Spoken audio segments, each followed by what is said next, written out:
Herkese tekrardan merhaba arkadaşlar. Paul kardeşler, Logan Paul ve Jake Paul son zamanlarda boks dünyasından önemli isimlere teklifte bulunuyorlar maç yapmak için. Tahrik edici cümleler kullanıyorlar. Boksörler tarafından zaman zaman bu teklifleri kabul görmese de çoğu kez kabul ediliyor arkadaşlar. Bunun da nedeni çok yüksek meblağ paralar ödüyorlar bu maçları gerçekleştirmek için. Onların da amacı daha fazla takipçi ulaşmak, daha fazla izlenmek ve isimlerinden daha çok söz ettirmek. Tabi Mike Tyson, Floyd Mayweather, Tommy Fury ve UFC'deki yıldızlar, dünya şampiyonu dövüşçülerle UFC, MMA'de hep baktığınız zaman yıldız isimlerle maç yapıyorlar. Çünkü onları dünyada takip eden fanları var, kitleleri var ve onların sayesinde onların kitlelerine, fanlarına da ulaşıyor bu isim. Ama son zamanlarda yaptığı açıklamalara baktığımda özellikle de Jake Paul'un boksu ciddiye almadığını görüyorum. Ama boksu e, Tommy Fury ile yaptıktan sonra ciddiye alacaktır. Çünkü boks ciddiye alınmayacak bir spor değil. Boks kimi zaman kolay olsa da kimi zaman dünyanın en zor sporlarından bir tanesi. Bunu da buradan söyleyeyim. Floyd Mayweather'la Logan Paul maç yaptı. Bu maç gösteri maçı gibi bir şeydi. Zaten Floyd Mayweather çok fazla yüklenmedi. Yani ortada oynadı. İstese Logan Paul'a çok zor anlar yaşatırdı. Bu da bir gerçek. Sırada Logan Paul, Mike Tyson'la ilgili konuşmaları var. İşte Mike Tyson beni yenemez. İşte yaşı var. Ve küçümseyici konuşmaları doğal olarak Mike Tyson'ı da tahrik ediyor. Mike Tyson bu güçlü bir boksör, güçlü vuran bir isim. Boksta tek yumrukla bile maçı kazanırsın. Boksta sürpriz yumruktur o. Ne zaman geleceği hiç belli olmaz. Bu yüzden bence Paul özellikle de Mike Tyson'a karşı kullandığı cümlelere dikkat etmesi gerekiyor.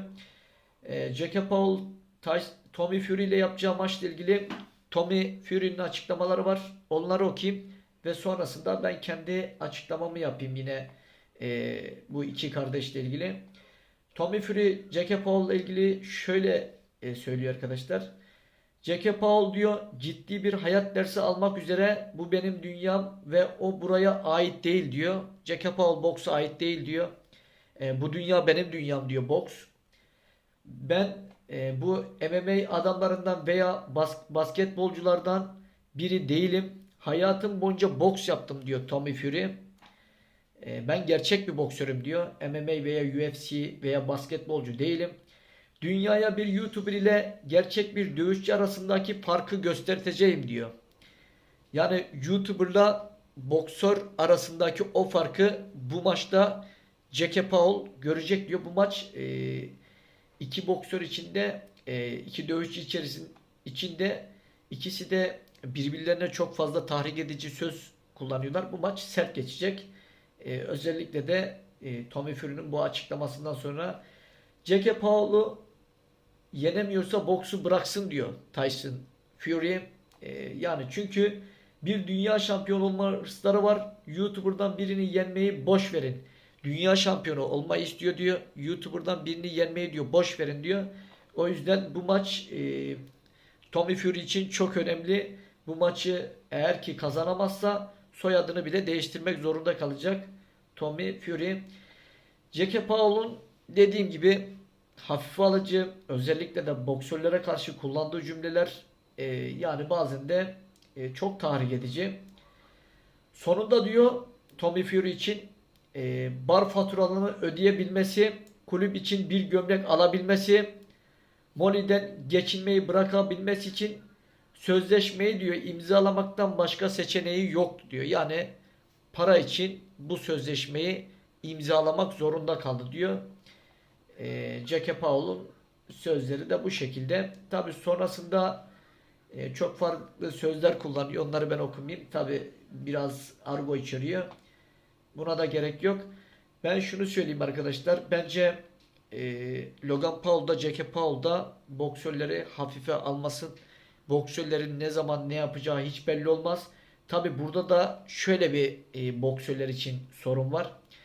Son Evander Holyfield örneğini yaşamak istemiyorum. Eğer ki hazır değilsen Bu şekilde bir maça çıkma. Sonuçta sen boksta efsane bir isimsin, Evander Holyfield. O derece bir, nasıl söyleyeyim, rezillik yaşamaya gerek yok. Yani kendini de ismini de insanların gözünde düşürmemesi gerekiyordu Evander Holyfield'ın.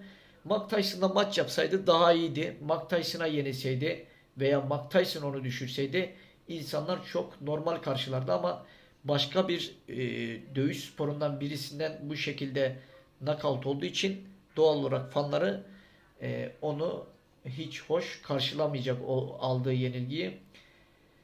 Şimdi burada şöyle bir sorun var. Jake Paul Tommy Fury ile karşılaşacak. İşin aksi yönünü düşünelim. Çok ters bir yönünü. Jake Paul Tommy Fury'yi yenerse, yenmeyi bırak, knockout ederse, artık dünya boksu şoka girer mi? Biz şok olur muyuz? Artık biz ne deriz bunu bilmiyorum. Veya efsane, yaşayan efsane Mike Tyson Logan Paul tarafından knockout edilirse, sonuçta yaşı da var. Knockout edilmez de, yani aksini düşünüyorum yani. Bu şekilde bir knockout gelirse veya tersi yenilirse bu iki isimden birisi, gerçekten ben şok olurum. Boks dünyası şok olur. Artık yani boksörlerin de ağzı kilitlenir yani.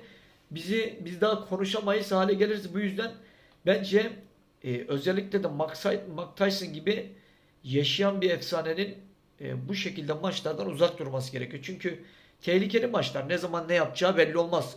Mesela Floyd Mayweather'la maç yaptı. Nasıl yumruklar savuruyordu Logan Paul. Boks bu. Her şey bir yumruğa bakar. Mike Tyson daha önce knockout olduğu maçlarda oldu. Tabi bu maçta knockout olmayacaktır. Ben aksini söylüyorum. Bence hiç ismini riske atmaya gerek yok. Her şey bir yerde para demek değildir. Boksun da bir adı vardır dünyada. Boks önemlidir dünyada.